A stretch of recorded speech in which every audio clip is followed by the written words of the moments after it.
Atgādināšu no paša sākuma. Mums ir vairāk kā 130 automašīnas. Kā budžeta klases mašīnas, kas sākās no 2000 eiro pat līdz 40 000.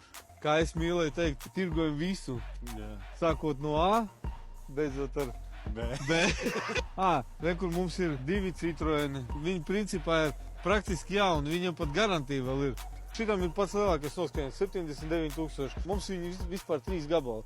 Viss apkopis ir veikts un mazākais noskaņas bija 20 000, pēc tam laikam 45 000 un 79, tas jau bija lielākais noskaņas. Ir elektromobīļi, dīzeļi, benzīni, ģimenes mašīnas. Jā. Ir kaut kas, nezinu, vai medniekam šitas, vai celtniekam, bet ir arī tādi džipiņi. Kā ir pēc tavas pieredzes, dīzeļi tomēr ir populārāk vai benzīns? Nu, dīzels ir populārāks. Jā. Pat tagad, kad ir tā āžot ar tiem filtriem, vienalga, pat tagad dīzels ir pieprasītāks nekā benzīns.